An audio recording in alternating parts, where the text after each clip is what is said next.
C'est comme quand moi, je faisais mes vidéos là sur les jeux vidéo qui faisaient 2000 vues, 2000 vues, 2000 vues, 2000 vues. Et puis que j'ai rejoint Trash ensuite. Et que j'ai capté pourquoi Trash ils en faisaient 1 million. Aujourd'hui, j'ai le plaisir de recevoir Lohan LV, youtubeur à plus de 200 000 abonnés, fondateur de Merguez Superstar, la communauté qui aide les youtubeurs à passer un vrai cap sur YouTube. Quand j'ai rejoint MS et que j'ai fait 100 000 vues en 7 jours. Et oui, dans ce podcast, on est 3. Lui, c'est Remax, youtubeur à plus de 25 000 abonnés. Il gère Merguez Superstar aux côtés de Lohan. Et dans cet épisode, on revient sur leur début. J'étais au lycée, j'étais chez Trash. Je gagnais de la thune avec Trash. Par mois, genre, tu vois. Mais aussi sur ce qu'ils ont compris plus tôt, comment fonctionne l'algo YouTube, les formats et pourquoi certains créateurs n'exploseront jamais. Toi là qui écris un texte de vidéo, il y a 100% de chances que toi, et si tu penses que je parle pas de toi, et bah si je parle de toi, ton texte est trop long. Raccourcis ton texte. On parle aussi de délégation et du moment où un créateur doit arrêter de tout faire lui-même. Le premier truc que vous déléguez en tant qu'entrepreneur qui vous fait des vidéos sur Internet, c'est... Mais déléguer n'est pas synonyme de s'en foutre. Tu prends pas de prestataire si c'est pour ah, je m'en occupe pas, tu gères tout. Parce que soit tu payes un truc extrêmement cher pour être sûr que ce soit bien, soit ça te pas bien. Toi aussi, tu veux comprendre comment YouTube fonctionne en 2025. Et j'aime beaucoup sur MS quand les gens découvrent parce que ça leur fait vraiment cet effet révélation. Tu vois, genre, oh, d'accord! C'est comme ça que fonctionne YouTube. Et ça tombe bien, Merguez Superstar est le sponsor du podcast. C'est une communauté que j'ai moi-même rejoint pour comprendre comment fonctionne YouTube. Tu as accès à une communauté active, des créateurs qui se donnent des vrais retours sur leurs vidéos, mais surtout, tu as des conférences ultra concrètes sur des sujets comment améliorer la voix, comment maîtriser les hooks et les analyses de chaîne. Selon moi, c'est ce qui fait vraiment la diff. Car c'est Kélian, ancien membre de Trash, qui te donne des retours personnalisés en vocal sur ta propre chaîne. Il t'explique ce qui fonctionne, ce qui bloque et comment l'améliorer. Moi, grâce à Merguez Superstar, j'ai pu filmer la soirée de fin de saison. Durant cette soirée, j'ai pu rencontrer des youtubeurs, me faire un réseau et surtout, j'ai pu lancer ce podcast et avoir Lohan et Remax en tant que premier invité. Donc si toi aussi tu veux comprendre YouTube et progresser plus vite, je te recommande sincèrement de rejoindre Merguez Superstar. Le lien est en description. Eh bien, salut Lohan et Remax. Salut. Yo. Merci d'avoir accepté l'invitation. Avec plaisir. C'est un podcast où je discute avec des créateurs de contenu pour comprendre comment ils travaillent en interne et comment ils recrutent leurs prestataires et ce qu'ils attendent d'eux. Oh super. Ah c'est super intéressant comme podcast. C'est trop bien. Et est-ce que tu vas parler de toi aussi un peu, Théo? Ouais, justement, si vous me posez des questions, on va en discuter. Je pense à l'avenir faire un podcast où justement je serai tout seul et où je vais parler comment j'ai pu commencer justement à être prestataire. Pour ceux qui savent pas, je fais du montage vidéo pour pas mal de créateurs de contenu. J'ai pu monter pour Underscore et là actuellement je monte pour Remax. Ok. Beau tableau, beau portfolio, c'est beau.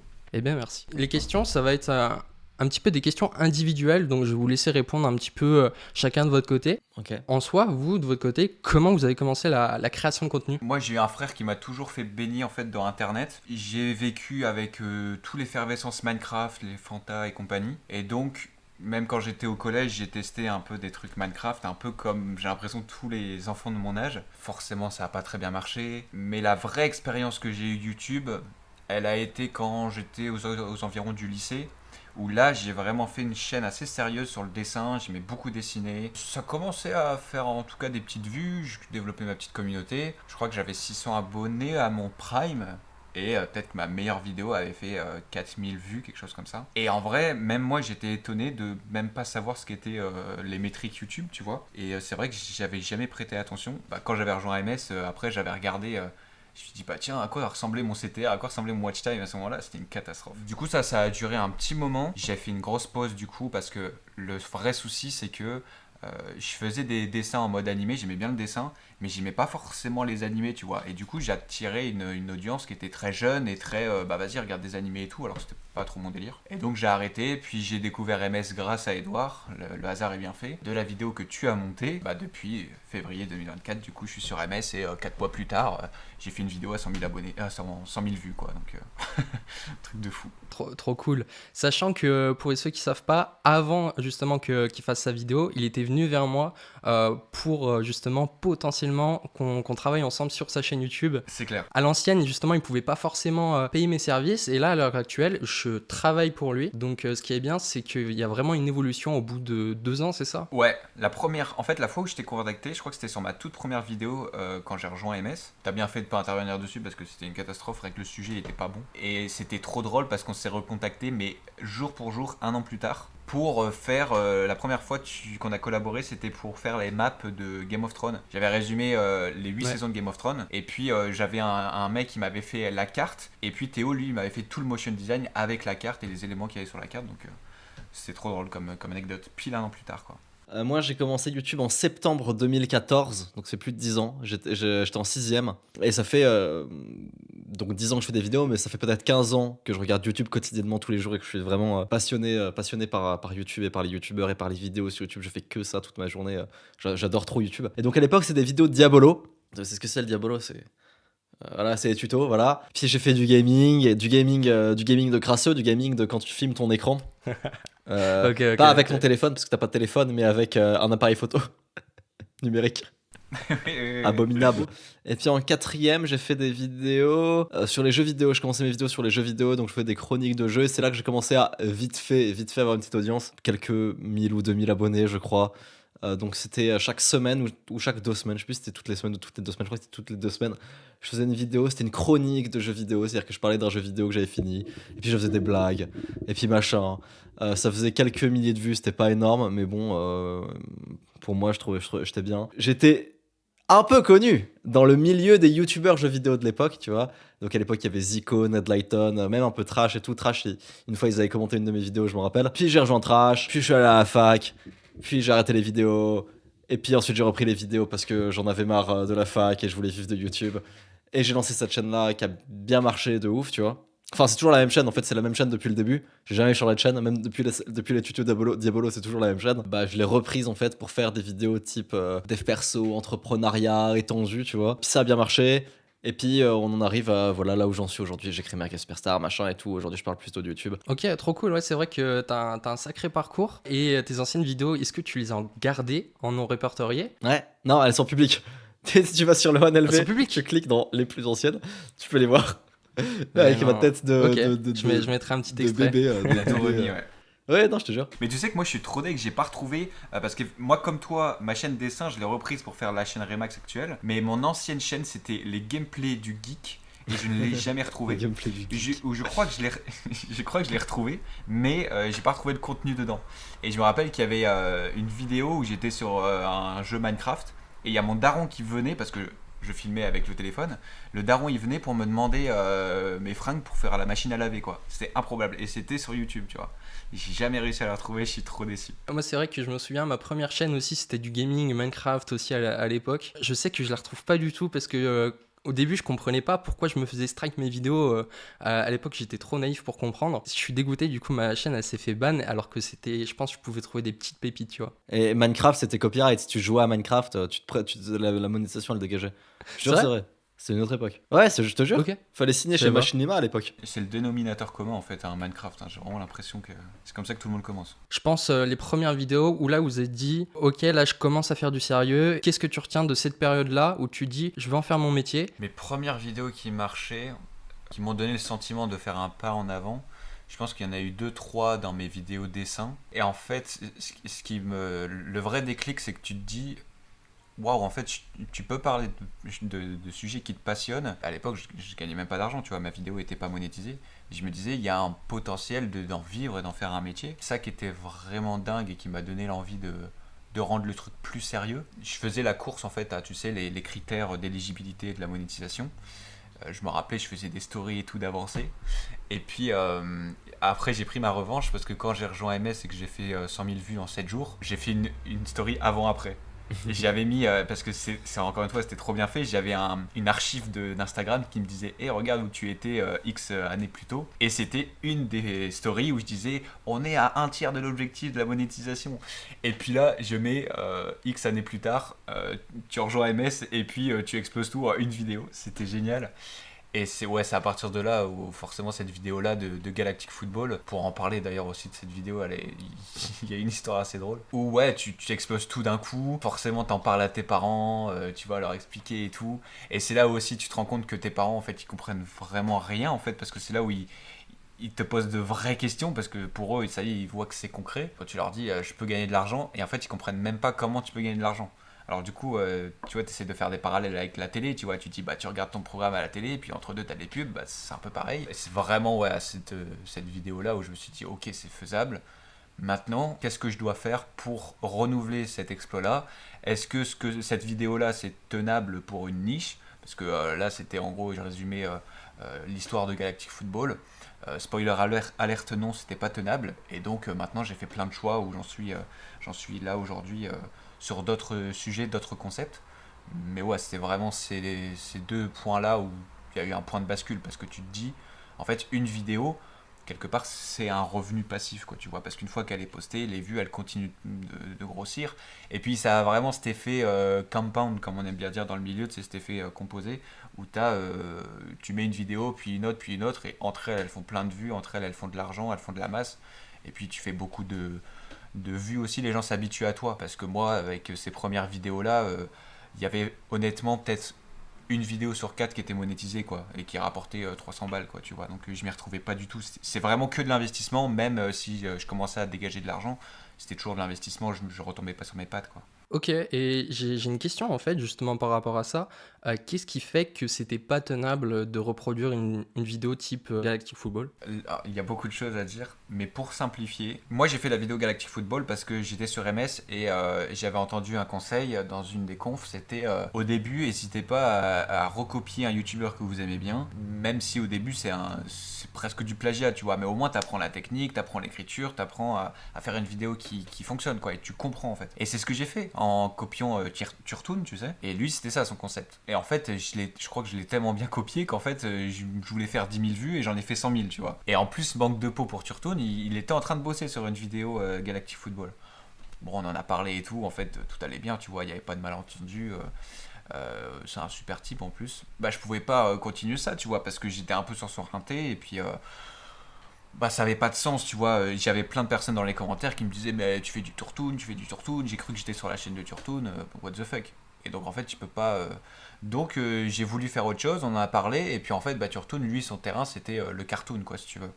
Et je me suis dit bah je vais faire plutôt des séries, des films, tout ça. Et puis elle en est venue avec maintenant.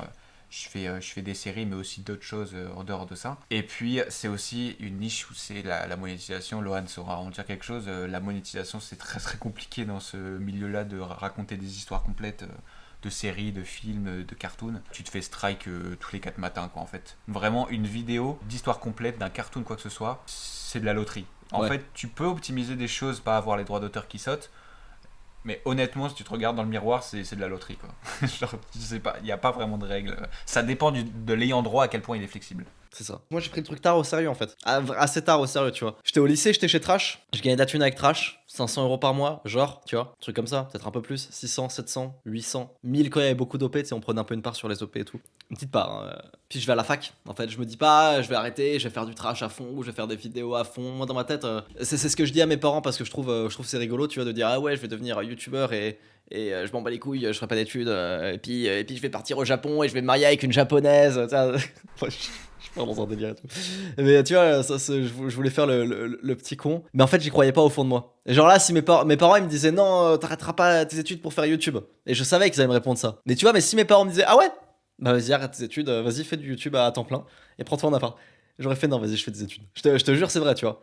C'est genre en mode, je disais ça pour faire genre, en fait. Mais je le prenais pas vraiment au sérieux. Et puis, je suis parti à la fac. Les aléas de la vie ont fait que j'étais dégoûté de la fac, tu vois. Et overall de ma vie de l'époque, en fait. Et je me suis dit, non, c'est bon. Là, YouTube sérieux. Et donc, je dis à ma mère, au moment où je débute cette chaîne, l'ONLV, Dev Perso, machin et tout, je fais, maman, je sais pas ce que ça a donné cette chaîne, mais ce qui est sûr, c'est que je vais arrêter les études. Je vais arrêter les études, j'ai pas le choix, tu vois. J'ai pas le choix, je peux pas continuer, ça me plaît pas. Et là, ma mère, alors qu'elle me disait non à chaque fois, et c'est les vidéos qui marchaient pas en plus, là, elle avait vu dans mon regard qu'il y avait un bail qui avait changé, que c'était sérieux, tu vois, que cette fois. Que là, j'étais vraiment déterminé, que je ferais tous les sacrifices. Et elle m'a dit, ok, je te mets au défi. Il faut que t'aies 100 000 abonnés avant la rentrée. La chaîne vient de commencer, j'ai 2000 abonnés. Hein. 2000. Il faut que t'aies 100 000 abonnés avant la rentrée prochaine. Donc là, à ce moment-là, on doit être en novembre, je crois. On est en décembre. Non, on est en janvier, pardon. On est en janvier au moment où je lui dis ça. Elle me dit, faut que t'aies 100 000 abonnés avant septembre.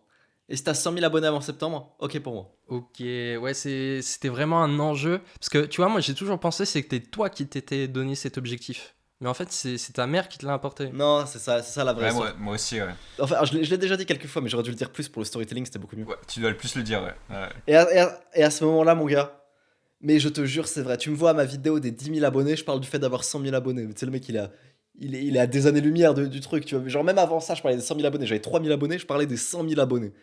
Et c'était tellement tout le temps dans ma tête, et je faisais tellement que ça de ma life, frère. C'est à ce moment-là que j'ai pris le truc au sérieux.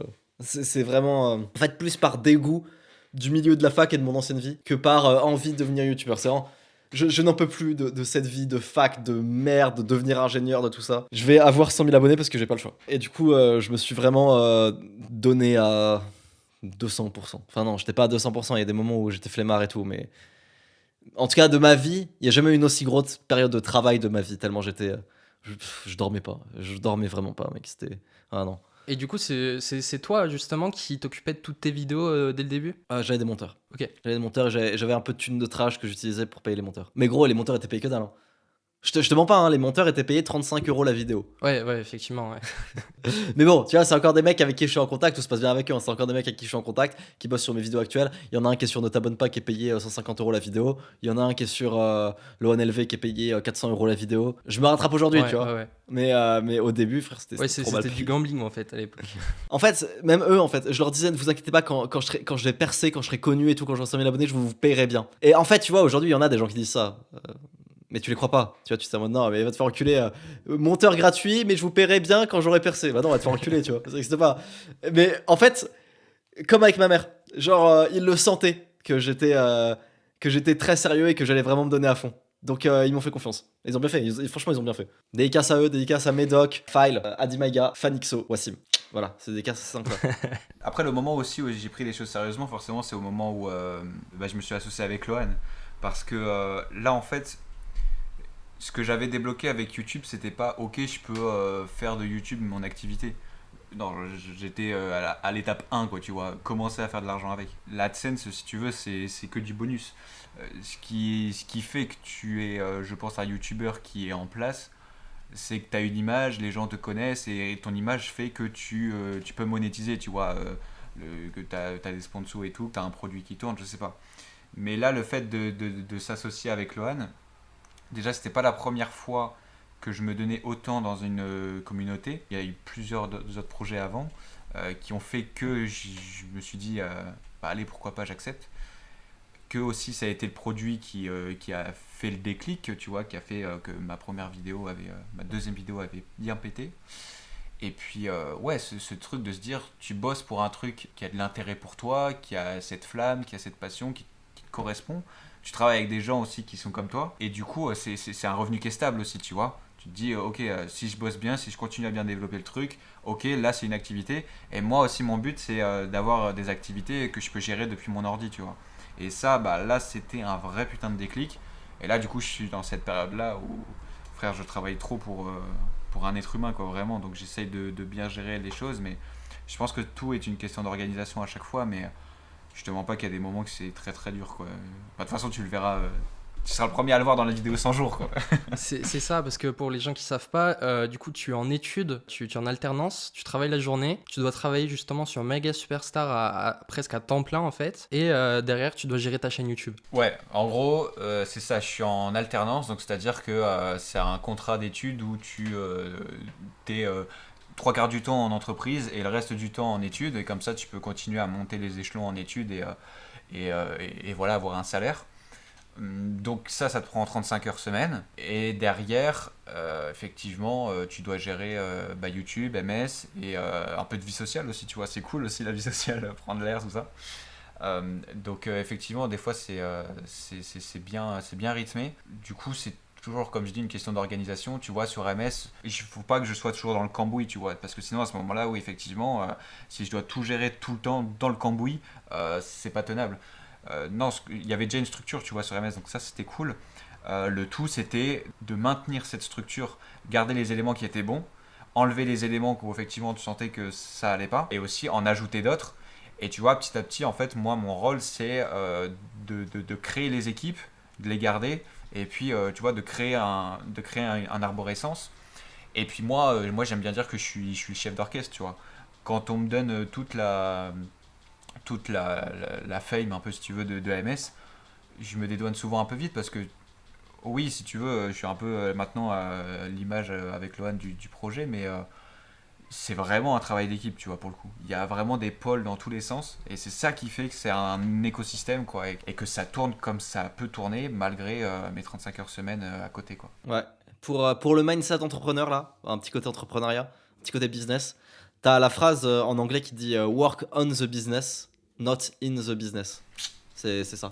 Ouais. Il y a une autre qui est, il y a une autre, c'est une expression celle-là qui dit do not make a cupcake business. Ne fais pas un business de cupcake, c'est-à-dire où tu fais des cupcakes et tu vends tes cupcakes. C'est bon, ça veut dire la même chose en fait. Ouais, ça, tu vois, c'est ça, on est sur la même longueur d'onde. Ok, ouais, du coup, tu me disais que justement, tu es chef d'orchestre et comment tu t'es dit, je vais devoir déléguer justement pas mal de tâches pour pouvoir justement avoir du temps et pouvoir gérer en fait Merguez Superstar? Bah, je pense que déjà, de base, la situation fait que je suis obligé de m'organiser comme ça. Parce que déjà, de base, avec Lohan, j'avais hésité, tu vois, à accepter. En fait, l'origine, parce que les gens ne savent pas, j'imagine, c'était en saison 3. Moi, j'avais rejoint en saison 1. Et du coup, il y a eu 3 saisons où, voilà, il s'est passé plein de choses. Saison 3, on avait pointé du doigt des points d'amélioration, tu vois, dans MS. Et j'en avais parlé, et Lohan m'avait contacté, il m'avait dit écoute, je pense que t'as raison, viens, on s'associe, tu deviens mon bras droit, tout ça. Et puis moi, tu vois, à ce moment-là, j'étais déjà un petit peu débordé, en mode j'avais déjà un peu du mal à suivre. Au final, j'ai accepté tout, et puis on en est là. Dans un premier temps, on a amélioré, mis en place des choses qui étaient plus ou moins déjà là, mais on les a mis au clair. On a ajouté d'autres choses. Et puis ouais, l'objectif final, je pense qu'actuellement, je suis pas encore vraiment chef d'orchestre, hein. J'aimerais le devenir, mais actuellement je pense pas encore l'être vraiment. Je suis un peu fou au niveau optimisation et automatisation parce que surtout dans l'ère IA, tu vois, dans laquelle on arrive, je suis un peu touchy, tu vois, avec l'IA, je fais la part des choses. Mais autant je pense qu'il faut être lucide sur ce qui nous attend et du coup on doit vraiment être compétitif. Et en fait ça me rend taré, tu vois, quand t'as des trucs débiles qui sont encore faits manuellement. Et tu vois, typiquement c'est pour ça que actuellement moi je travaille dans une résidence étudiante. Et en fait ça me rend fou parce que je me dis putain mais ce métier dans 5 ans il n'existe plus, quoi, tu vois. Tout ce que je fais ça s'automatise. Demain ce qui sera intéressant ça va être le contact humain. C'est ça qui va prendre de la valeur demain. Et c'est ça qu'il faut savoir rendre rare et utile. Et pas passer du temps derrière ton ordi à traiter les trucs qui sont full automatisables. Donc c'est ça que je veux faire. C'est que sur MS, je veux automatiser ce qui est automatisable pour qu'on garde le plus de temps possible sur les trucs humains et sur les retours qui sont vraiment pas automatisables et où c'est vraiment de la logique humaine qu'il faut utiliser. Et voilà, pour vraiment atteindre ce truc de chef d'orchestre, mais tout en gardant le côté humain, quoi, tu vois. Tout à fait. En fait, Remax, il a deux trucs. Tous les mois, Remax, il a deux trucs. Il a l'objectif de rendre Merguez Superstar le mieux possible. Et il a un budget. C'est ça qu'il a tous les mois. Donc, avec ça, entre guillemets, il se débrouille. Tu vois ce que je veux dire? Entre guillemets. Il fait le chef d'orchestre là où il doit faire le chef d'orchestre. Et puis là où il peut pas faire le chef d'orchestre, il fait pas le chef d'orchestre en gros. Mais en gros, c'est l'idée, quoi. Et mieux il fait son taf. Et c'est de base ce qu'il fait, hein. De toute façon, il fait très très bien son taf. Mieux que n'importe qui, je pense. Enfin, j'aurais pas pu espérer mieux, je pense. Plus il fait bien son taf, plus le budget est gros. Et voilà, ensuite, c'est de plus en plus facile, en fait, tu vois. Et au début, c'était dur. Là, c'est plus facile. Et demain, là, là c'est la saison d'ouverture. Achetez Merguez Superstar, il y en a dans la description. Et là, cette semaine, ça va être encore plus facile. Tu vois, c'est tout aussi con que ça, en gros. Donc, en fait, il a deux trucs. Il a l'objectif de rendre MS meilleur et il a un budget. T'as bien fait de rappeler le budget parce que généralement, quand j'ai des discussions avec les membres, parce que c'est ce que j'essaie de garder le plus, parce que en vrai, avec tout ce que tu fais, tu t'évites à plus avoir de contact vraiment posé avec les gens. Et au moins je le fais avec les membres du staff, tu vois, qui eux sont vraiment à faire des appels avec les gens et tout, qui sont vraiment dans la commu. Au moins j'ai les retours du staff et comme ça je perds vraiment pas ce qui se passe vraiment sur le serveur. Et tu vois, souvent les retours qu'on me fait, tu vois, on pourrait améliorer ça. Mais en fait, vraiment 80% du temps je suis en mode, en fait t'as raison et c'est là-dessus qu'on bosse, mais c'est juste une question budgétaire et temporelle pour l'instant, tu vois. Et c'est ça qui est cool avec la saison 5, c'est que là, si tu veux, j'aime bien dire aux gens qu'on était dans la phase bêta de MS et que là, on va vraiment passer à la phase enclenchée, quoi, tu vois, si tu veux. Parce que Bah, saison 1, saison 2, tu vois, c'était Lohan qui lançait le truc, il était un petit peu seul si tu veux. Saison 3, on a vraiment lancé des trucs de ouf, mais Lohan pouvait plus suivre tout seul, quoi, si tu veux. Et du coup, surtout que là, on parle que de MS, mais tu vois, il gère plein de choses à côté. Et là, si tu veux, la saison 4 qu'on vient de finir, je suis arrivé, on a mis les choses en place, on a vraiment structuré le truc, comme on disait.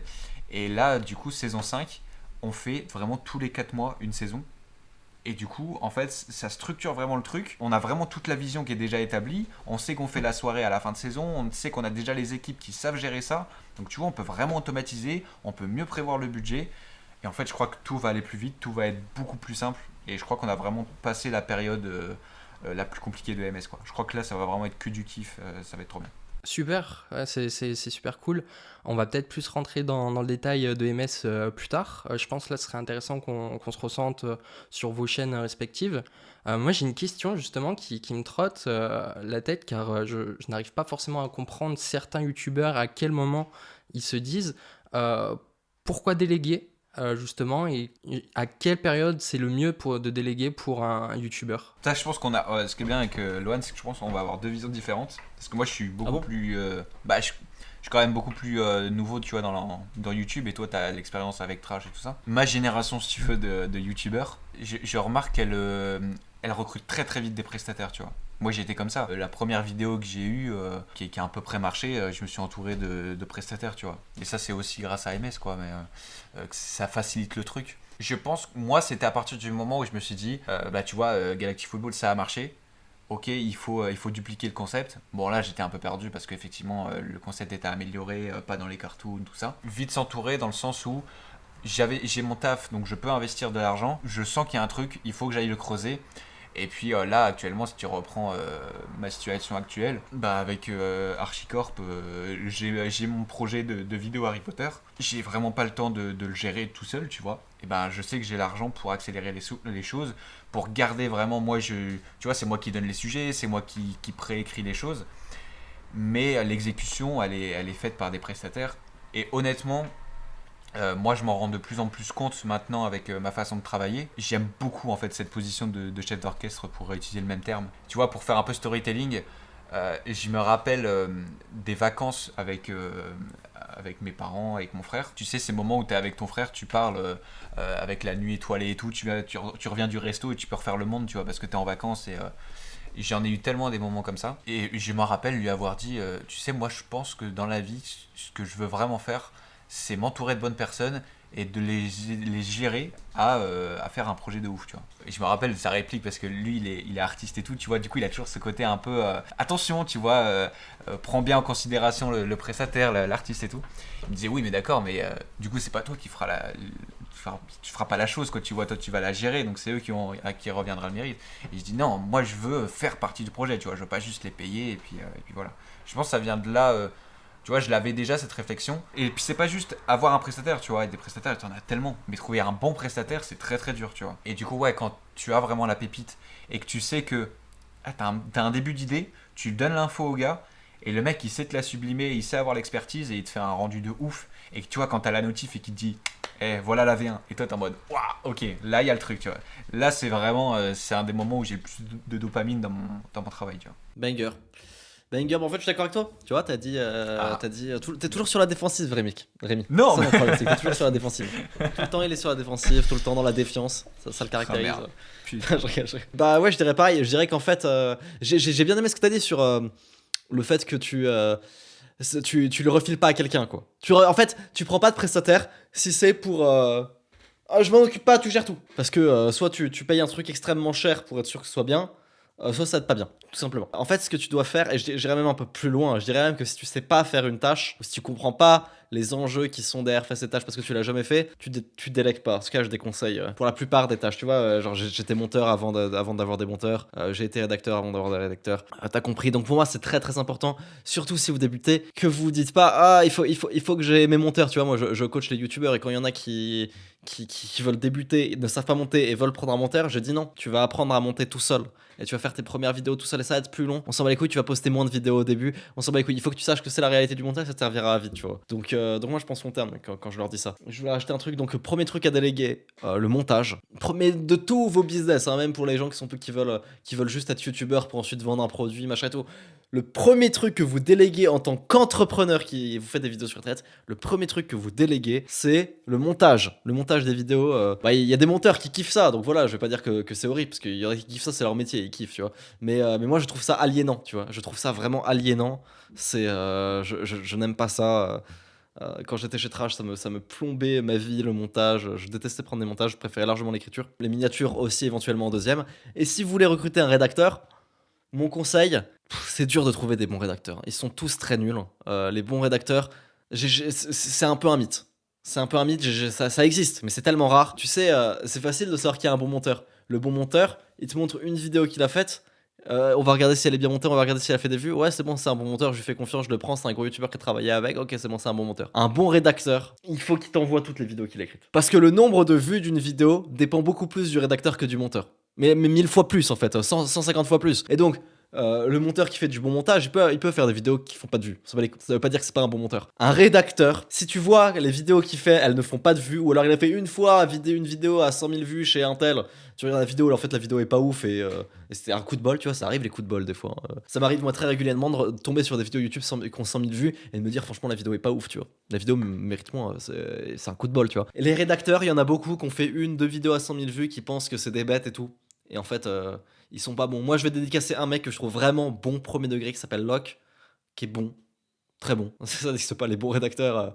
À chaque fois, ils font des vidéos, honnêtement, pas bien écrites. Ouais, franchement, je suis d'accord avec toi. La rédaction, moi, personnellement, c'est quelque chose qui me fait peur. C'est un point, justement, où j'aimerais bien le développer, mais je pense à apprendre, c'est long, surtout pour faire de bonnes vidéos, comme tu dis. Toi, qu'est-ce que tu conseillerais pour commencer la rédaction ? Moi, je dis, allez vous former chez Trash. Allez chez Trash, c'est là où vous allez vraiment apprendre à bien écrire. Maintenant, mon deuxième conseil, votre texte. Toi là qui écris un texte de vidéo devant ton écran, là, tu vous mets en public et tous les gens qui me regardent. Là. Tu es en train d'écrire ton texte. Il y a, j'allais dire 99, mais je vais dire 100%. Parce que si je dis 99, le mec qui va être devant son écran comme ça, il va se dire, ah bah il parle pas de moi, il parle des autres rédacteurs. Non. Il y a 100% de chances que toi, et si tu penses que je parle pas de toi, et bah si je parle de toi, ton texte est trop long. Raccourcis ton texte. Raccourcis-le de moitié, au moins un tiers. Tu gardes les mêmes idées, mais tes phrases sont trop longues, tes paragraphes sont trop longs, on se fait chier. Lis-le à voix haute, et si tu te fais chier pendant que tu le lis à voix haute, si tu skippes des moments, c'est que ton texte est trop long. Donc raccourcis ton texte. Voilà, c'est mon conseil. Je dirais ça. Raccourcis tes textes. Je suis d'accord. Ouais, super, merci. Avoir quelqu'un le former en short, c'est tellement dur parce qu'en fait chaque phrase doit... C'est encore plus exigeant qu'en vidéo longue. Pour moi, c'est tout aussi vrai. En short et en vidéo longue, c'est tout aussi vrai. Il n'y a pas de c'est une vidéo longue, du coup je peux me permettre. Non, tu dois écrire vraiment oui, de la même manière. Mec, en vrai, moi, attends, je peux rebondir sur ma vidéo Galactic Football. J'avais vraiment mis la main dans le cambouis pour le coup. Je me rappelle, en fait, je savais que quand j'avais ma vidéo Galactic Football, je sens que l'idée. Tu vois, des fois, t'as des trucs comme ça, tu sens que t'as une idée, elle est vraiment bonne, faut pas la lâcher. Tu vois. Galactic Football, c'était ça, tu vois. Parce qu'en fait, moi, c'était quoi quand j'avais voulu copier Turtoon ? J'avais vu son concept, je trouvais trop cool. Je me disais, putain, les cartoons, c'est. Bah oui, les cartoons, ça parle à tout le monde, c'est nostalgique, tout ça. Et en fait, je me suis rappelé de Galactic Football, un dessin animé que j'aimais bien quand je regardais enfant, tu vois. Et c'est comme ça que je me suis mis à faire le truc. Je me suis dit, mais putain, mais ça va plaire à tout le monde. Parce que je sais que le concept, il marche chez Turtoon. Et le sujet, moi, il me fait kiffer, donc je pense que ça va faire kiffer tout le monde. Je l'ai pas vu et tout. Tu sais, on a l'habitude de dire chez MS, un bon sujet, c'est quelque chose dont tout le monde va voir de quoi ça parle, mais personne n'en a parlé, tu vois. Donc pour moi, Galactic Football, ça tombait vraiment là-dedans. Et je me suis vraiment tapé une déterre parce que justement, j'avais une monteuse à l'époque, mais vraiment, elle aimait bien faire ça, tu vois, de temps à autre. C'était rien de très professionnel. Et pour cause, j'avais plus personne pile à ce moment-là. Quand j'avais une enregistrement, c'était pas dispo. Donc j'étais comme un con. Je me suis dit, putain, ok, bah je vais tout faire tout seul. Donc en fait, il fallait regarder peut-être 70 épisodes, un truc comme ça de 25 minutes, un truc qui est censé être pour des enfants, tu vois, donc c'était pas forcément simple, c'est la première fois, je me rappelle, j'allais sous la douche, je regardais un épisode, je mangeais un bout, je regardais un épisode, j'en pouvais plus, tu vois. Et j'ai peut-être commencé un vendredi soir, et j'ai fait ça jusqu'au lundi soir, et j'avais bouclé la vidéo, tu vois, pas pour le texte, tu vois, mais le texte j'avais fait forcément sur plusieurs jours, peut-être semaines. Mais une fois que j'avais la vidéo, il fallait du coup prendre les extraits des épisodes, les mettre sur ta timeline en fonction de ton texte, tu vois. Et mec, mais quand je te dis que j'en ai chié, j'y travaillais comme vraiment un sous-chien. Et j'en parle d'ailleurs dans le podcast de MS avec Noc. Quand je te dis que je ne dormais presque pas et que je ne mangeais presque pas, c'est la réalité, tu vois. Je te vends même pas du shonen. C'était vraiment ça. Et, euh, et pour cause, le lundi, je suis pas allé à l'école. J'ai vraiment juste, je bossais comme un ouf. Et en fait, ça avait fait 1 sur 10, ça a fait 100 000 vues en 7 jours. Enfin, tu vois, aussi quand tu sens que tu tiens un truc. Voilà, et puis c'est comme ça aussi que j'ai appris, effectivement, bah ouais, le montage, c'est barbant. Le montage, ça m'intéresse pas, tu vois, c'est pas le truc que j'aime le mieux faire. Mais au moins, je sais à quoi m'attendre. Je sais, quand je demande quelque chose à un monteur, je sais pourquoi il me demande ce tarif-là, parce que je sais que c'est à tel point compliqué, à tel point il y a un côté créatif aussi. Donc voilà, effectivement, pour rebondir sur le conseil de Lohan, il faut savoir dans quoi vous vous embarquez aussi pour comprendre derrière, pour parler le même langage avec le prestat, quoi. Ouais, et d'ailleurs, quand tu faisais le truc, tu vois, t'y croyais. Genre, tu te disais, ah, ça, c'est une vidéo qui a marché parce que. Oh, petite pub pour MS. En même temps, c'est le but du podcast. Quand t'étais, quand t'as rejoint MS, tu vois, est-ce que t'as eu ce truc-là de. Parce que moi, c'est ce que j'aime de ouf avec MS. Et un de mes objectifs avec MS, c'est faire en sorte que il n'y ait plus aucun youtubeur qui ne sache, qui a le talent, hein, qui a les compétences pour, qui ne sache pas comment faire des vues. Je vois tellement de gens, tu sais, des gens qui font des chaînes de dessin, de machin, de trucs, qui font des vidéos depuis 5, 6, 7 ans, qui font des 1000, 2000, 3000 vues par vidéo maximum, qui enchaînent les vidéos, ça fait 5 ans qu'ils en font, et ils ont une petite audience qui est fan d'eux, mais ils n'arrivent pas à décoller plus que ça. Et ça, quand je vois ça, ça m'horripile. Genre, les mecs, ils captent même pas ce truc-là de bons sujets, ils captent rien, tu vois. Et j'aime beaucoup sur MS quand les gens découvrent, parce que ça leur fait vraiment cet effet, révélation. Tu Dopamine. vois, genre, oh, d'accord, c'est comme ça que fonctionne YouTube, c'est tout. Et du coup, le mec, il fait sa première vidéo et il est convaincu que ça a marché. Et ça peut ne pas marcher ou juste marcher un peu, tu vois, mais il capte. Et c'est ça que j'aime de ouf, tu vois, avec MS. Et lui, il était convaincu. Et Max, il était en mode, ok, j'ai capté ce qu'il faut faire, ça devrait marcher. Et ça a marché. C'est ça que j'aime de ouf avec MS. C'est que c'est vraiment ça, et tu vois, c'est le discours que je véhicule, et en fait, et on en rigole à chaque fois en conférence sur MS, mais des fois j'ai l'impression d'être un vendeur de tapis. En fait, j'y peux rien, c'est ce que j'ai vécu, tu vois, et ouais, j'ai l'impression d'avoir pris la pilule rouge, quoi, tu vois, ça y est, le monde m'a été Mais révélé. c'est littéralement ça. Mais tu sais, c'est comme quand moi, je faisais mes vidéos là sur les jeux vidéo qui faisaient 2000 vues, 2000 vues, 2000 vues, 2000 vues, et puis que j'ai rejoint Trash ensuite, Ouais. et que j'ai capté pourquoi Trash ils en faisaient 1 million. C'est à ce moment-là où je me suis dit, ah putain, d'accord, ensuite quand j'ai lancé ma chaîne perso, c'est pour ça que ça a bien marché et tout. En plus, ça se joue à un rien, tu vois. Et quand tu rejoins un truc comme MS, comme Trash, c'est ça en plus. C'est, mais non, regarde, ce détail-là, tu vois bien qu'il passe pas, tu l'enlèves, hop, t'as déjà fait 1000 vues en plus. Et puis ensuite, tu grappilles. En fait, tu grappilles des vues. C'est tellement ça. C'est tellement. Des fois en plus, les mecs ils voient le truc. Genre, tellement tout le temps, genre t'es en mode, mais tu le vois que je sais pas, le son de ta vidéo est pas bon, tu le vois que la musique est trop forte, tu vois que la musique pue la merde, donc le sujet est pas intéressant, tu le sens qu'un mec ne cliquera pas sur une vidéo comme ça se voit. Et le mec est en mode, bah ouais, j'avoue. Mais en fait, le mec il l'a jamais conscientisé. Ou alors il le conscientisait inconsciemment, il se disait, oh, mais peut-être que c'est de la chance, tu vois. Exactement. Et puis aussi, il y a ce truc de. Tu sais, tu fais le montage, ou. Ouais, c'est surtout au niveau du montage. Tu vois la vidéo, tu vas souvent la réécouter. Tu la réécoutes. Et par moment, tu sais, tu te dis, putain, j'en peux plus de ce passage-là, ça fait 12 fois que je le vois. Mais quand tu sens que tu as la bonne Faut le vidéo, cut. voilà, tu vois, il faut le cut. C'est pas, tu l'as vu plein de fois, donc c'est chiant. Non, tu l'as vu plusieurs fois, c'est censé être toujours bien, tu vois. Oui, tu l'as vu plusieurs fois, mais c'est censé être toujours bien. Et moi, j'ai vraiment conscientisé ça sur ma vidéo Game of Thrones, où on avait vraiment tout bien fait avec. C'était ma copine qui avait fait les images, et mon ami qui avait fait le sound design. Et il avait fait un boulot, mec, mais c'est. Tu vois, la vidéo, c'est du cinéma, tu vois. Tu regardes le truc, c'est trop bien. Et en fait, on a tellement regardé la vidéo, honnêtement, je crois qu'on a dû la voir 25 ou 30 fois. Et je peux me la remettre, tu vois, elle fait une demi-heure. Parce que chaque passage, t'es en mode waouh, c'est trop bien.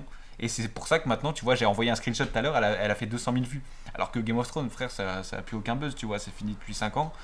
Et ça fait 200 000 vues sur le long terme parce que c'est Game of Thrones et que la vidéo est cool, tu vois. Avec le watch time, il est trop bien. Parce que tu fais attention à tous ces détails, quoi. Ouais, non, franchement, je suis d'accord parce que c'est vrai que quand j'ai monté ta vidéo et qu'on l'avait postée, je pense en 2 semaines, elle a fait 20 000 vues. Et je m'étais demandé, ok, mais c'est dommage, elle marche pas tout de suite et elle a marché sur le long terme. Toi, tu savais directement que quand tu l'as postée qu'elle marchait sur le long terme? j'en ai parlé en tout cas à Clément et tout, mon ami qui a fait le son, parce que justement en fait j'avais une sponsor dessus et ça m'avait inquiété Day One en fait. Je me suis dit, ok cool, une sponsor, d'ailleurs j'en parle dans ma vidéo 100 jours, j'ai une sponsor mais est-ce que ça va le faire? Parce que en plus le deal était sur 22 jours, ça me paraissait vraiment short. Et effectivement j'avais fait que 68 000 vues je crois sur 22 jours. Mais là, tu vois, ça fait 4 mois, la sponsor, je la laisse, tu vois, d'un point de vue totalement commercial, tu vois, c'est pour aller dans le sens de la marque. Et tu vois, elle est à 200 000 vues, quoi, au bout de... Ça fait 4 mois maintenant. Mais j'ai une question, du coup, quand les vidéos sont déjà postées, tu peux retirer du coup les sponsors après? Oui, tu peux, mais d'un point de vue commercial, personne ne le fait, tu vois. Oui, bien sûr. Les mecs comme Squeezie, par exemple, je sais qu'il la cut, mais Ok. moi, je peux la cut, mais je le fais pas, tu vois. Tu voulais dire quelque chose, Lohan?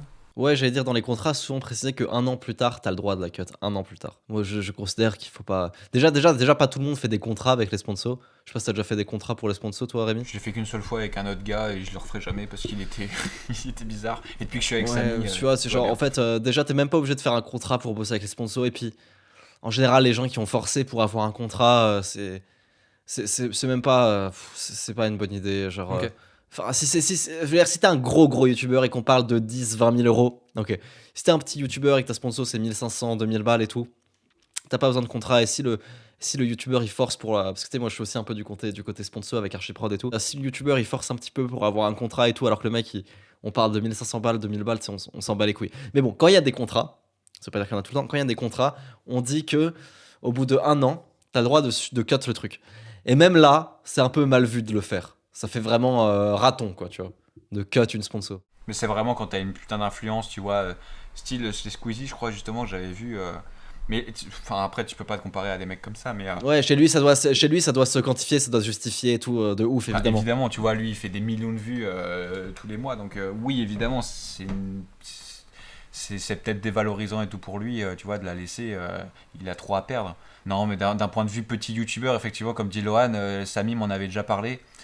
C'est un réflexe de petit youtubeur qui a jamais fait de sponsor, tu vois. Enfin, même moi, j'ai été comme ça, tu vois. Je dis pas petit youtubeur en mode. Mais Samy, il en rigole, tu vois, quand il fait des sponsors à 20 000 et tout. Quand t'as un petit youtubeur qui dit ah, non, non, s'il te plaît, je voudrais avoir un contrat pour mes 600 euros. Forcément, tu vois, tu peux pas. Le contrat va C'est coûter du plus manque cher. à gagner aussi, tu vois. Bah oui, tu vois, c'est du temps que t'as investi à créer le contrat et tout, donc c'est des choses qui se font plus, quoi. Ouais, et je voulais rajouter un truc. C'est comme aussi les mecs qui mettent le chapitrage. Chapitrage sur Ah, sur la sponsor. Tu sais ce que je veux dire? ça nique tout, ça. Ça nique Ah, tout. c'est horrible. Ça nique la marque C'est de horrible. BC, tu vois. Et quand c'est pas pressé, tu sais, à la limite, tu mets le chapitrage sur ta vidéo, genre, tu vois, parce que c'est le chapitrage, tu sais, où tu vois Ouais, sur la ouais, barre de scroll et tout, tu vois, c'est écrit en gros sponsor et tout, genre en mode, tu peux skipper facilement et tout. Ça, c'est horrible pour la marque, tu vois. Et à la limite, pourquoi pas forcément un contrat, mais genre on en parle avant. Tu vois, tu parles de ça avant avec la marque et du coup, le prix de la sponsor est à la baisse. Mais tu peux pas te faire payer le prix d'une sponsor normale et mettre ce chapitrage qui va faire baisser.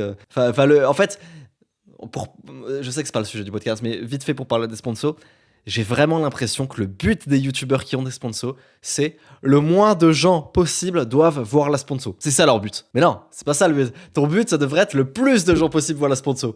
Et en fait, parfois, t'as l'impression que le but du youtubeur, c'est que le moins de gens possible la voient. Ou au moins que le moins de gens possible pensent que je prends le produit au sérieux. Et qui savent qu'en fait, je m'en bats les couilles et que je fais ça pour l'argent. Tu sais, des fois, je me dis ça. C'est ce que Samy, il essaie de sensibiliser à ça, justement, sur MS, il en parle beaucoup. Qu'en fait, bah, les gens, t'as l'impression qu'ils ils oublient beaucoup que ça vient d'eux, tu vois, s'ils veulent signer cette sponsor. Donc à ce moment-là, si tu t'engages sur la sponsor, bah, tu t'engages à faire le boulot bien, tu vois, c'est donnant-donnant. Donc oui, le produit que tu mets en avant, c'est que tu l'assumes, c'est que tu l'aimes bien, tu vois. Moi, j'ai mis en avant les matelas Emma, j'ai un matelas Emma, mes parents en ont, tu vois, et j'aime bien le produit, donc oui, j'accepte de le mettre en avant. Et à ce moment-là, tu fais une bonne sponsor, tu mets bien la marque. Mais bien sûr. C'est des mecs qui veulent plumer la marque. Genre, ouais, j'ai fait un braquage. Ouais, mais t'en feras qu'un. Tu vois. Mais ouais, du coup, en parlant de contrat, moi je sais que en tant que freelance prestataire, moi je vais toujours essayer d'aller chercher des contrats justement avec mes clients, d'une part aussi pour les rassurer et surtout bah, pour être constant sur le long terme et me dire que bah, j'ai quand même une certaine stabilité et aussi de leur côté, ils ont une stabilité sur le fait que je peux pas arrêter du jour au lendemain et les mettre dans la galère, quoi. Je sais pas, vous, si vous faites souvent des contrats justement avec les personnes avec qui vous bossez. Même pas de compte. Tu sais que on devrait pas en plus, hein, mais avec Remax, on n'a même pas de contrat. Remax, ça fait bientôt 1 an qu'il a 20% de MS. Il les a pas vraiment en soi. Tu vois ce que je veux dire? Elle est longue, la phase de test, elle est longue. Il a pas, en soi, il les a même pas vraiment en soi. Tu vois, il peut pas revendre des parts. On va le faire, mais c'est juste que voilà. Ouais, voilà, exactement. Non, mais tu vois, pour rebondir là-dessus, je comprends ton point de vue, mais je pense que c'est un point de vue, tu sais, c'est pas un manque de confiance, je dirais pas ça comme ça, mais c'est peut-être, tu vois, pour justement mettre en confiance les premières fois peut-être, tu vois, je crois que la première fois on avait fait signer un devis et tout pour Game of Thrones, mais tu vois là, la vidéo que tu es en train de faire, l'iceberg et tout ça, enfin là, on est dans le flux, et tu vois, on n'est pas en train de faire, attends, les petits papiers et tout. Non, je sais que je te dois un putain de pactole parce que les vidéos sont très longues et c'est rapide. Et voilà, tu vois, c'est vraiment après sur le long terme. Moi, j'en ai jamais vraiment fait. Moi, je pense que c'est que t'as un problème avec ta masculinité. Le truc qui a rien à voir. Pour situer les choses, en tant que monteur, il y a vraiment un problème aussi de stabilité que j'ai remarqué. Il y a souvent du coup des personnes qui vont travailler avec des créateurs de contenu, et du jour au lendemain, le créateur de contenu, soit il va arrêter avec la personne, soit du coup, il va se dire, oh bah la créa de contenu, 2-3 vidéos par mois, ok, bah je vais en passer à une seule. Et sans prévenir forcément le monteur quelques mois avant. Et du coup, ça peut faire chuter du coup, son chiffre d'affaires. Et des fois, justement, il a besoin de ce chiffre d'affaires pour vivre. Et c'est aussi ce côté stabilité qui permet en fait d'avoir une prévisionnelle déjà à l'année. Je comprends. Et du coup, ça s'applique plus à des clients, tu vois, qui sont déjà établis, qui ont déjà une organisation et tout, tu vois. Ouais, c'est ça. C'est pas vraiment des youtubeurs comme tu peux voir sur MS, tu vois, qui sont plus au démarrage pour certains et Ouais. tout. Pour ceux qui savent pas, avant de rejoindre MS, sachez-le, c'est très à la cool. C'est des kids. C'est des cool. On est des cool kids sur MS. Y a pas de contrat. D'ailleurs, en parlant de MS, tout à l'heure, tu disais que justement, si on rejoignait MS, on comprenait YouTube, comment ça marchait. Et je voulais savoir, est-ce qu'il y a un plan d'action à suivre pour pouvoir créer tes premières vidéos? On a l'onboarding où les gens font leurs premières vidéos, machin et tout, les retours. Oui, on a ça. Mais c'est pas de ça dont je parle. C'est qu'en fait, quand tu rejoins MS, et juste, tu utilises le produit normalement. C'est-à-dire, je te dis pas, tu regardes toutes les conférences, machin, je sais pas combien de centaines d'heures de conférences aujourd'hui. Juste, tu regardes 2-3 au hasard. Une analyse de chaîne sur un sujet qui t'intéresse. La première, tu vas la comprendre moyennement. Mais qu'est-ce qu'il raconte ce mec, tu vois? C'est comme quand tu regardes une vidéo de trading. Tu vas mais qu'est-ce qu'il raconte? C'est quoi tous ces termes qu'il utilise et tout? Puis tu vas regarder une deuxième. Et tu vas dire, d'accord, et il va utiliser le même terme que tu as entendu dans la vidéo d'avant, mais dans un contexte qui fait que tu arrives à comprendre ce que ça veut dire. Ça veut dire ça, machin. Et tu vas capter, et tu vas adopter un nouveau langage. Et puis tu vas commencer à discuter avec les gens, tu vas aller en vocal avec les gens. Et pareil, ils vont commencer à parler des termes que tu commences à comprendre petit à petit, et ça te fait comme un déclic en fait dans la tête, et ça fait très vendeur de la pilule magique, c'est la vérité, mais ça fonctionne vraiment comme un déclic, et tu vas être en mode d'accord, j'ai compris YouTube. En tout cas, personne n'a la prétention de dire que t'as compris YouTube. En tout cas, t'as compris comment tu passes de 1000 vues à plusieurs dizaines de milliers, à 100 000, peut-être 200 000 vues. Ça sûr à 100%. Je suis très d'accord. Bah justement, Théo, on en parlait. Quand tu as rejoint MS, tu m'avais dit justement qu'est-ce que tu me conseilles à regarder comme conférence en premier. Et justement, je t'ai dit, moi je te conseille de regarder des analyses de chaîne parce que je t'avais fait une métaphore avec la salle de sport. Je te disais, en fait, c'est soit tu veux isoler des muscles, soit tu veux faire du polyarti. Et en fait, toi, c'est ça, je te dis, fais du polyarticulaire, tu fais de l'analyse de chaîne.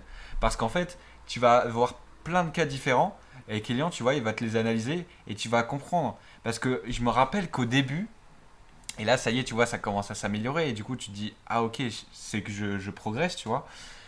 Bah, au début, c'est trop bien parce que tu fais l'exercice en même temps que Lohan, en fait, que Kélian, tu vois, quand tu regardes l'analyse. Tu as une nouvelle chaîne qui pop et tu vois qu'il y a les vues qui suivent pas et tout, mais tu sais pas quoi dire. Tu vois, tu te dis, je sais pas quel conseil lui donner.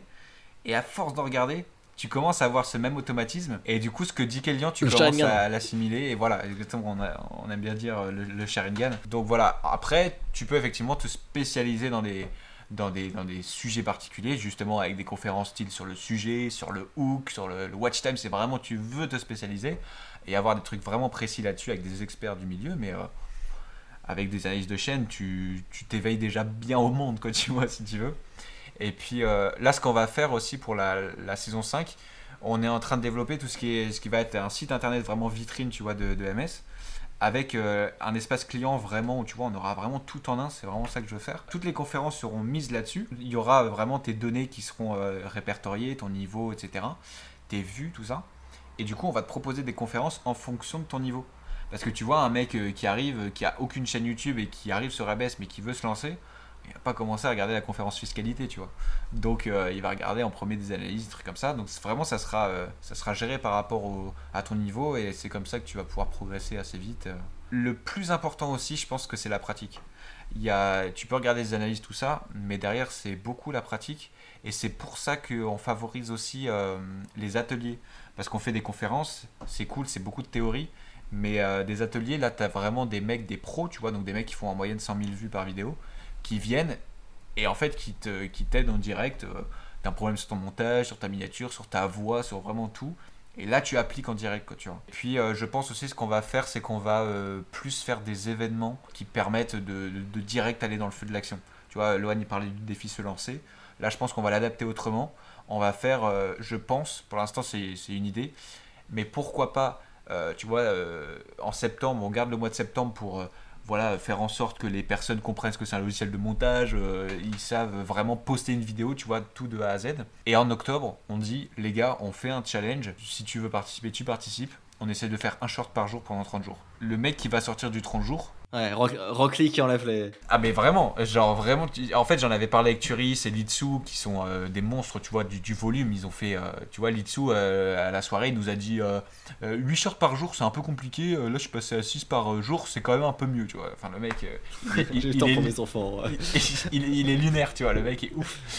Et vraiment, tu vois, j'aurais parlé de ce truc, et oui, faire des shorts pour apprendre c'est très très bien parce que tu vas tout apprendre en vite et poster en une journée, tu vois, tu vas progresser mais tellement vite et tu vas avoir des résultats. Et c'est ça que je veux favoriser pour les gens qui rejoignent, c'est qu'ils aient tout de suite ce sentiment de bonbon, tu vois, que tu vois, ils ont claqué leur premier mois, ils veulent avoir des résultats en un mois, tu vois. Et c'est ça mon objectif. Et je pense que ça c'est pas mal pour qu'ils aient des résultats assez vite. Rémi disait ouais, je recommande les analyses de chaîne. Les mecs qui ont jamais fait de vidéo ou les gens qui débutent vraiment, je recommande les premières analyses de chaîne. Donc celles où c'était moi qui les faisais.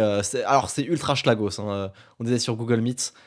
C'était ultra schlag et tout. C'était à l'époque où American Superstar, il y avait genre 20 personnes, tu vois.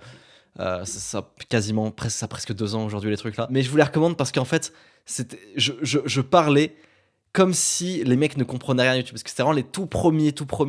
Là, vraiment, ça va vraiment être très orienté sur la technique. Et c'est vraiment ce qu'on doit apprendre en premier. Donc, alors, regarde, ta voix, elle est pas bonne. Ah, voilà, ta musique, elle est pas ouf et tout. Et tu vois, si les gens veulent rigoler, ben, on peut voir que dans les premières analyses de chaîne, il y a Marou. Tu vois, dans cette époque-là, il y a Marou. Il y a Ah ouais. Il y a Nathan Adracé. Tu vois, qui Mais sont non. aujourd'hui des youtubeurs qui font Bah, c'est des 100 pros. 000. Ah, putain, 100 000 excellent. vues, Nathan, bien sûr, c'est un pro. Mais je te jure, tu vas dessus, tu regardes la vidéo de Nathan, t'es en mode, c'est quoi cette merde? Genre, il n'y a pas de musique, le micro est dégueulasse, les extraits qu'il utilise sont en 144p. Et tu vois, aujourd'hui, le mec fait, je sais pas combien de centaines de milliers de vues par vidéo. Et c'est rigolo parce que du coup, tu vas regarder la conférence, tu vas le voir à l'époque, tu vois.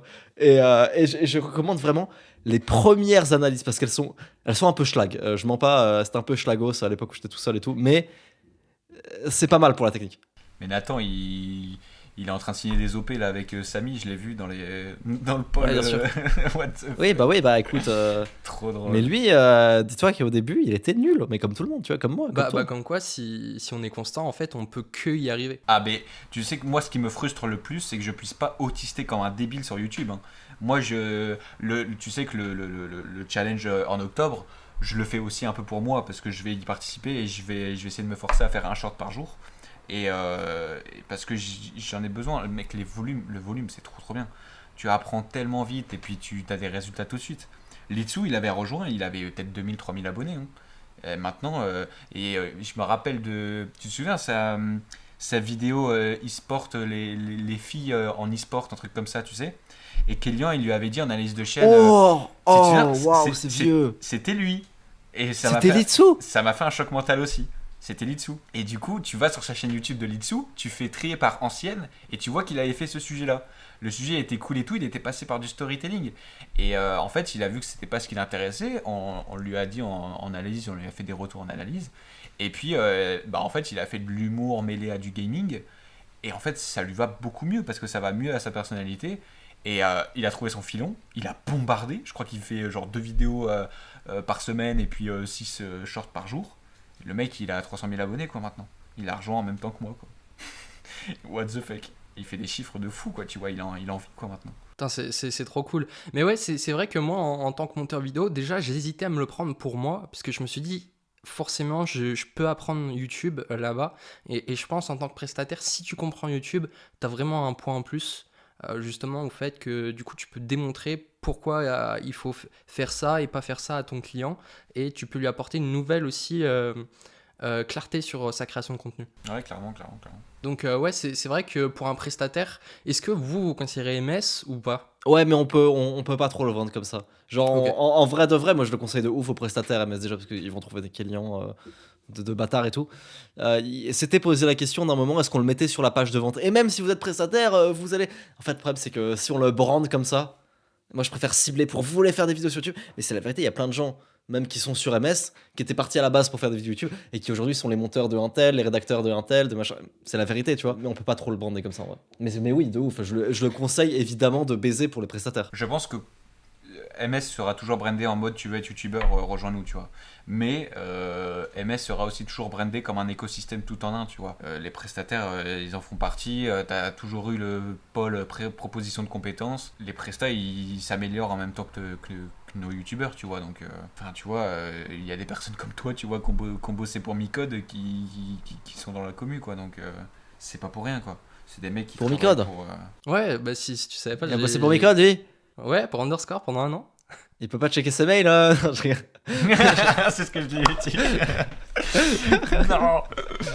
Il est trop fort, Micode. T'as vu la vidéo sur la pyramide de Ponzi qu'il a infiltré? Ouais. Putain, Putain, incroyable. je l'ai trop Ouais, encore ouais. regardé.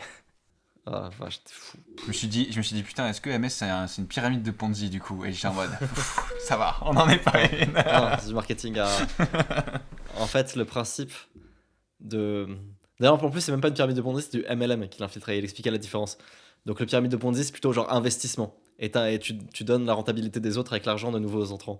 Mais MLM, c'est genre, il faut qu'il y ait cette idée de multiniveau. C'est pas parce que tu fais de l'affiliation à un seul niveau que. Tu vois, toi, t'as rejoint avec le lien de Edouard.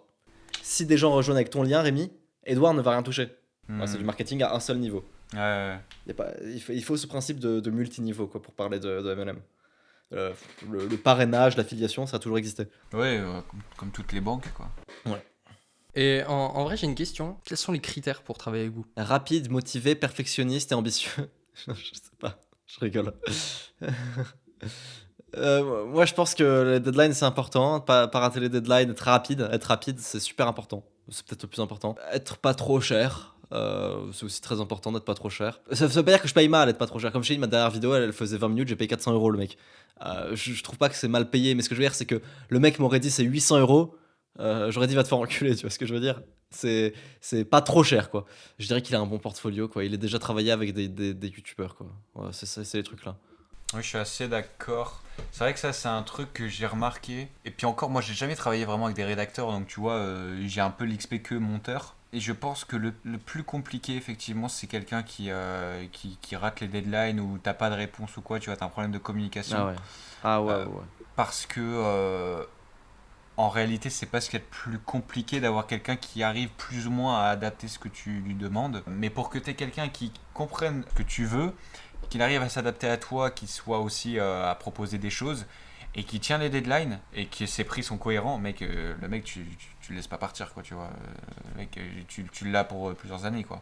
c'est vraiment le combo parfait. Ok, bah non, franchement, je suis assez d'accord avec vous. Au niveau pas trop cher, comme dit Lohan, franchement, j'ai vu ta vidéo et c'est cohérent en fait avec le prix. Tu veux pas en demander des 1000 et des 100 pour des vidéos storytelling comme certaines. Sachant que toi, tu parles de YouTube, tu as parlé d'un sujet assez précis. Ouais, c'est de la facecam, il y a des zooms et des images, quoi. Je sais ce que je veux dire, c'est genre abandonné. C'est pas comme si c'était 40 minutes d'images comme Edouard peut faire par exemple.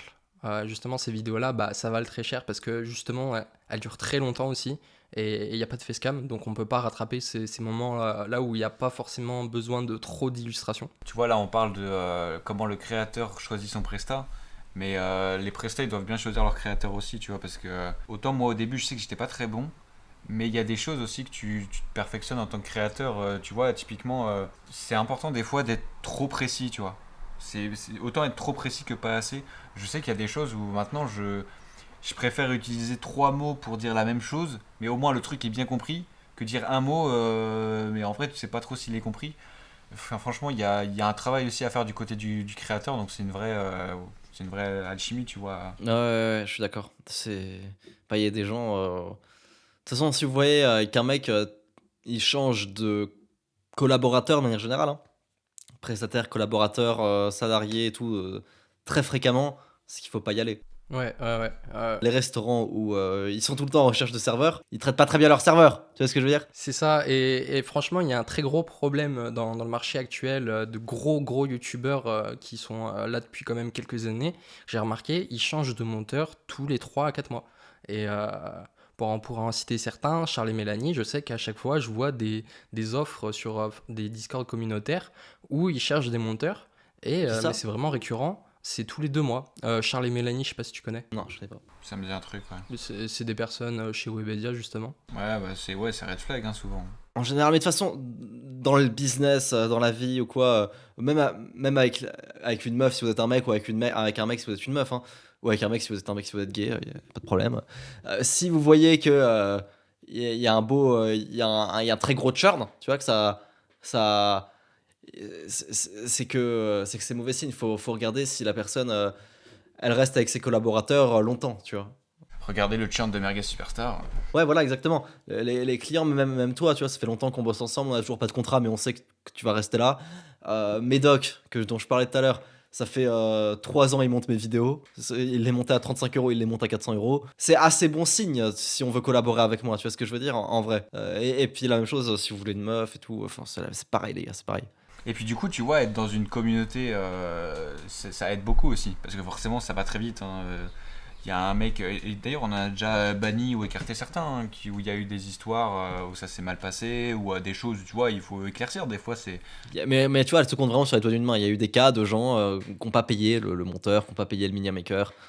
Peut-être 2 ou 3 des gens comme ça qui ont été bannis sur un serveur avec 2000 personnes. C'est pour ça, des fois, C'est vrai. ça me fait bien rire quand quelqu'un est venu nous le reprocher et tout, en mode ouais, à la concurrence, il n'y a pas ça et tout. Mais genre, frère, il y a eu 2 histoires de mecs qui n'ont pas payé le prestataire, le gars a été banni. J'ai hâte de c'est voir la logique. concurrence quand ils seront 2000 membres, tu vois ce que je veux dire?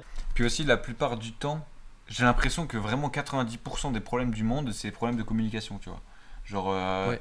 des fois, Ouais. tu te montes la tête ou je sais pas trop quoi, et ça, je commence à vraiment le ressentir de plus en plus. Comme tu vois, je suis vraiment débordé et tout, et je fais attention, tu vois. Genre, après 17 heures, j'essaie de vraiment déconnecter, tout ce genre de choses. Vraiment, des fois, il y a des personnes qui se montent la tête toutes seules, tu vois. Alors que, Ouais. tu vois, viens me parler et go, quoi, tu vois. C'est n'importe quoi ça, et tu vois, et même moi quand ça arrive à Remax et tout, parce que Remax du coup ça commence, tu vois, parce qu'il commence à avoir des responsabilités, à avoir même un peu de buzz et tout, tu vois. Remax ça commence pour lui, et vraiment je suis en mode, mais toi tu prends trop de temps avec des gens, tu devrais pas leur répondre, tu vois, genre Ouais. presque des haters, tu vois, genre vraiment, et oui, effectivement, c'est des soucis de communication. Et si tu communiques avec le gars, en fait, le gars va dire, ah oui, d'accord, excuse-moi, je comprends, machin. Et moi, je prends même pas la peine. Moi, je suis le connard, tu vois. Ouais, t'as déjà l'expérience, quoi. Dans Merga Superstar, quand il y a eu des soucis avec des gens, c'est toujours été Remax le cool. Et Lohan, le connard qui bannit sans réfléchir et qui parle même pas au mec, tu vois. Je te pisse au cul, moi, tu vois. Non, mais ça, c'est parce que voilà, t'as l'expérience, et je pense qu'en vrai, je vais peut-être finir comme ça, et c'est le cycle de la vie, tu vois, j'ai envie de te dire. C'est clair que quand t'as le mec qui vient et qui t'avance des choses, alors qu'en réalité, il a pas l'info. Il te dit la chose alors qu'il a pas l'info, tu vois. Forcément, si ça t'arrive plein de fois depuis des années, j'imagine qu'au bout d'un moment, t'as plus la patience, quoi. Non, c'est pas la patience, je te jure. Tu m'étonnes. Non, franchement, ouais, je suis d'accord. Quand j'ai rejoint MS et quand j'étais du coup à la soirée pour la première fois, justement, où j'étais accompagné pour filmer justement l'événement, j'ai remarqué vraiment chez MS, il y a vraiment cette entraide, ce soutien où justement il n'y a pas une communauté forcément toxique. Il va pas en avoir Mais au parce qu'on les premier bannit. abord, comme vous voyez. Parce qu'on les bannit. Parce que s'il y a des mecs relous et tout, on les bannit. Ça veut pas dire qu'on les débanne pas. Tu vois, là, il y a quelques cas de gens qui, a priori, veulent se faire déban. Ça me dérange pas. Tu vois, ça montre qu'ils sont sympas. Mais moi, en tout cas, au moment de les ban, je prends pas le temps de réfléchir. Je banne direct. Et ensuite, je réfléchis à. De toute façon, j'ai dit ça plein de fois à Remax. C'est d'abord, tu bannes. Et ensuite, tu réfléchis à peut-être que machin, il pense pas mal. Et peut-être. Mais j'ai toujours été comme ça. Mais c'est vrai que on écarte très vite en fait les personnes qui. Tu sais, quand tu sens qu'il y a un truc et que ça fait pas la première fois, c'est ça, c'est en fait, tu fais les choses équitablement, quoi, tu vois. Mais oui, je pense que c'est effectivement une des forces qu'on a, c'est qu'on est. Bah, tu vois, on s'appelle Merguez Superstar, frère. On n'est pas Xème formation, tu vois, trop sérieux. Non, on comprend qu'on parle à une audience plus ou moins jeune, tu vois. En vrai, la moyenne, ça doit être 18 ans, tu vois. Et YouTube, c'est un côté quand même cool et rigolo qu'on veut pas perdre, tout en ayant ce côté communauté, formation, où on apprend des choses, quoi. Et c'est aussi un serveur Discord. Et c'est un serveur Discord qui est bien modéré. Tu vois ce que je veux dire? Genre, en tant que serveur Discord, si on le prend comme ça, c'est un serveur Discord qui est bien modéré. Et sur les serveurs Discord, des fois, t'as des mecs, tu vois, ils font des bails bizarres, tu vois, ils commencent à insinuer des trucs, à faire les mecs bressons, tu sais pas, tu bannes direct, on s'en bat les couilles. Moi, je réfléchis pas, tu vois. Je veux bonne ambiance avec les gens sur MS. Puis en plus, tu sais, ça peut vraiment être la vanne facile, quoi. Honnêtement, bah, il y a des petits youtubeurs où il y a rien qui va, honnêtement, tu vois, faut le dire. Mais c'est pour ça qu'on a des helpers, des personnes qui sont expertes et qui sont pédagogues aussi, tu vois. Tu peux être bon, mais t'es pas forcément pédagogue, tu vois. Et c'est là où aussi on arrive à trouver les justes milieux qui arrivent à expliquer les choses. Mais c'est vrai que des fois, t'as envie d'avoir la blague facile, tu vois, mais tu peux pas, tu dois rester dans un esprit communautaire et Ouais, c'est ça. faut faire gaffe à tout ça. Bah écoutez les gars, vous, votre contenu, vous le voyez où dans 1 à 3 ans? Ça va être très simple, dans 1 à 3 ans, donc en octobre 2026, il faut bien comprendre que je n'ai plus mon contrat d'entreprise et que je suis plus à l'école, je suis un homme heureux, je gère Merguez Superstar et ma chaîne YouTube. Et je traverse le monde, tu vois. Je cherche un endroit intéressant où poser mon cul si effectivement je trouve mieux que la France. Voilà. Ensuite, du coup, Merguez Superstar encore et toujours. Ma chaîne principale, actuellement j'aimerais bien me spécialiser dans Harry Potter avec la nouvelle série HBO qui arrive en 2026, ça pourrait coïncider parfaitement, tu vois, le temps que je m'installe ça dans la niche. Et j'aimerais bien du coup octobre 2026 avoir les 100 000 abonnés, parce que 100 000 abonnés, souvent on se dit c'est le prétexte d'avoir ta chaîne secondaire. Et j'aimerais avoir ma chaîne secondaire pour justement que je puisse documenter un peu ma vie au quotidien, tu vois, à voyager, à découvrir des choses, à montrer l'envers du décor de MS au quotidien. Et tu vois, une inspi que j'ai qui est peut-être un peu improbable, c'est Jiraya, tu vois. J'adore ce mec, je trouve que le mec a la vie de rêve, tu vois. Le mec, il a réussi à trouver l'équilibre parfait entre sa création de contenu, sa vie de famille et ses projets. Et je trouve le mec hyper inspirant, tu vois. Et c'est une de mes inspirations. Et donc je me verrais bien, tu vois, dans 2-3 ans, à gérer MS, aller à droite à gauche des fois quand il y a des rendez-vous, des podcasts, des trucs. Mes vidéos bien travaillées, Harry Potter et puis même autres, tu vois, je verrai où est-ce que je serai. Et puis ma chaîne secondaire où je blablate au quotidien, je suis proche des gens, pourquoi pas des fois des lives. Et je vis la vie de rêve, tu vois, avec ma femme, mes enfants, voilà, un homme heureux, quoi. La vie simple. Magnifique. Moi, c'est compliqué à dire hein, dans 3 ans. Déjà, dans 1 an, j'ai du mal. Alors, dans 1 an, je vais essayer. Déjà, ce qui est sûr, c'est que je veux faire plus de vidéos sur la chaîne principale, continuer à parler de YouTube, mais il faut que j'en fasse plus. Sous quelle forme, je sais pas exactement, mais continuer à parler de YouTube, et au moins une par semaine, ce serait vraiment l'idéal et tout. Et la chaîne secondaire, donc chaîne où je fais des lives, et c'est des best-of de live, ça j'adore, je veux continuer, et j'espère qu'elle fait 100 000 vues par vidéo, la chaîne secondaire. Moi, je suis sûr qu'elle peut faire 100 000 vues par vidéo, parce que c'est trop drôle, la chaîne secondaire. T'as vu ou pas la dernière vidéo, Théo? Ouais, j'ai vu, franchement elle est drôle, avec Eska là? Ouais, qu'est-ce qu'il y a? Ah là là. Tu sais qu'elle en plus, elle est à 45 000 vues, là, un truc comme ça, tu vois. Et il y a beaucoup de vidéos de la chaîne secondaire qui peuvent atteindre les 40 000 vues. Tout moi, je me dis, c'est sûr que la chaîne secondaire, si je spam les vidéos, si j'en fais pas assez, tu vois. Si je spam les vidéos, elles peuvent faire du 100 000 vues par vidéo et ça peut vraiment être trop drôle, tu vois. C'est trop simple. Tu sais, en plus, moi, j'ai une personnalité qui est tout le temps dans la blague et tout. Genre, enfin, c'est du contenu gratuit, tu vois. Genre, n'importe quel truc que je vais regarder, je vais faire des vannes et je vais être hardcore et tout. Et ça va. Il va y avoir du contenu à en faire, c'est sûr, tu vois. Peu importe ce que je vais faire. Ce qui est bien avec ta chaîne secondaire, c'est que tu peux passer justement des sujets super sérieux à des sujets justement extravagants. Ouais, mais c'est parce que je fais un peu comme ça, tu vois. De toute façon, tu peux pas dire ah Lohan c'est un foufou ou ah Lohan c'est un mec sérieux, tu vois. C'est les deux en fait. Peut-être un peu plus foufou quand même, hein, s'il faut choisir. Hein, mais j'aime bien intéresser les gens à ma personnalité. Tu sais pourquoi la chaîne s'appelle Ne t'abonne pas? Pour qu'en fait, si les gens s'abonnent, soient vraiment en mode je suis là pour le contenu, je suis là pour la personne, tu vois. La chaîne s'appelle Ne t'abonne pas parce que je veux dire si, ne t'abonne pas. Voilà, ne t'abonne pas.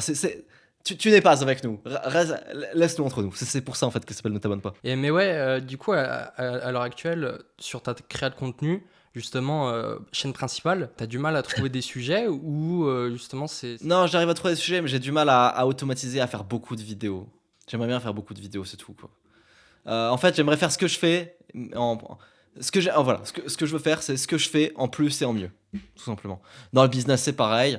Dans la vie, c'est pareil. Dans mon couple, c'est pareil. Non, pas en plus, parce que je suis pas polygame, mais juste en mieux, tu vois. Enfin, c'est faire la même chose en plus et en mieux, partout où je peux. Ok, très bien. Bah écoute, je te remercie. Non, je rigole, je suis polygame en fait. C'est pour la blague. Ça ferait une vidéo. Moi, je vais vous demander juste un petit mot. Selon vous, quel conseil vous pouvez donner à un freelance qui souhaite se lancer? Rejoins Merguez Superstar, le lien est dans la description. Non, c'est le Joker, ça, t'as pas le droit. Faut en trouver un autre où il n'y a pas Merguez Superstar, sinon ça compte pas. Pour les rédacteurs, raccourcissez vos textes. Pour les rédacteurs, ça bougera pas. Ton texte est trop long, raccourcis ton texte. Pour les monteurs, dur à dire. Bah moi, tu sais ce que j'ai envie de dire? J'ai envie de dire, tu veux te lancer dans la prestation, arrête d'être monteur, deviens rédacteur. C'est plus recherché. Ou, au pire, t'es un monteur, tu tiens les deadlines, t'es à peu près bon, t'es cool, tu vois. T'arrives à comprendre un mec, deviens rédacteur et tu vends un package où tu gères les deux, mec, tu deviens un putain de prestataire. Moi, c'est ce que je faisais sur Tra, j'étais rédacteur et monteur. C'est-à-dire que j'écrivais des vidéos, le mec l'a recordé, je montais la vidéo en question. Essaye pas de maxer de ouf dans le montage, parce que le montage, en vrai, c'est les paillettes, tu vois, de la vidéo. Mais c'est important, en vrai, ce que tu apprends sur MS, c'est que bah, si ton sujet est pas bon, si ton écriture est pas bonne, tu peux avoir un bon montage, mais... Et deviens un bon rédacteur, un monteur à peu près cool, qui tient des deadlines, tu vas tout péter. Ouais. Mieux vaut un montage bon, un texte incroyable, que un montage incroyable et un texte très bon. Tu vois ce que je veux dire? C'est vraiment à ce point important la rédaction. Bah, c'est juste l'extension de la phrase, tu sais, mieux vaut avoir un bon son qu'une bonne image, quoi. C'est vraiment juste la... C'est complètement ça. Ouais, je dirais ça. C'est très, très bonne phrase. Très bonne phrase, Rémi. Fais les deux, parce qu'en plus, le jour où toi, tu voudras te lancer sur ta chaîne, tu pourras le faire. Tu sais, moi, si j'ai pu lancer ma chaîne, parce que j'étais pas juste monteur chez Trash, j'étais juste monteur chez Trash, je me serais dit, ah, comment on fait des vidéos? Je suis juste monteur. Je sais pas comment on écrit les vidéos. Vu que j'étais rédacteur et monteur chez Trash, tu vois, ça prenait du sens. Je trouve qu'en plus, on est vraiment à une ère où il faut packager les offres. Vraiment, tu packages les offres, c'est ouf. Tu vois, c'est ce qu'on veut faire avec MS, on veut tout packager. Je pense qu'un prestat, il doit penser pareil. Et n'utilisez pas ChatGPT. N'utilisez pas ChatGPT parce qu'on est des anti-IA, on déteste ça. Et puis on pense qu'il faut sauver la planète. Non, je rigole, c'est pas ça. C'est que en fait, ChatGPT n'est pas très bon. Ni pour faire des miniatures, ni pour faire du montage, ni pour faire des textes, ni pour trouver des sujets, ni pour trouver des titres de vidéos. ChatGPT n'est pas très bon overall. Ça veut pas dire que demain il le sera pas. Demain, s'il est très bien, bah, utiliser ChatGPT, c'est super. Mais actuellement, il ne l'est pas. Et c'est pas une histoire de prompt engineering. C'est pas parce que vous ne savez pas suffisamment faire les bons prompts. Même avec les bons prompts, vous ne ferez pas des bonnes vidéos avec ChatGPT. Ok, non, franchement, je suis assez d'accord pour vous. Ok, bah super, merci pour votre réponse, les gars. Vas-y, ça marche. Merci à toi, Théo. Merci pour l'invitation, mon gars. Écoutez, je vous remercie. Bah, si vous voulez aller suivre justement, Lohan et Remax sera en description. Il y aura votre lien et le lien aussi pour Merguez Superstar. Que Merguez Superstar. Que Merguez Superstar. Vas-y, mais même nos liens. On s'en bat les couilles. On s'en bat les couilles. Merci beaucoup pour l'invitation, Théo. C'était trop cool. Moi, j'adore les podcasts, j'adore parler. C'est un des premiers et franchement, merci Lohan de nous donner cette chance. Hein. Mais merci à toi. Mais continue les podcasts prestataires, c'est une très bonne idée. La prochaine invitée, je pense que je vais le faire avec mon coloc où on va parler justement de notre aventure en tant que monteur vidéo, parce qu'on a commencé en même temps. Et après, je vais inviter juste des créateurs de contenu. Et il monte pour qui ton coloc? Il monte pour Max Bellona. Tu mets monteur de Max Bellona, monteur de machin, le rédacteur de trucs. C'est ça qu'il faut que tu fasses. Ce que je lui avais dit, ouais. Ça peut être une très très bonne idée. Podcast avec le monteur de Mastu, tu vois, ça, c'est pas mal ça. Même Joshua, tu vois, de Creator Lab, tu peux lui demander. Tu fais Ouais. un IRL et tout. Il peut être trop intéressant, ce gars. Allez, cool. Il est trop intéressant. Et bah voilà, magnifique. Allez, shalom. Salut les gars, gros bisous.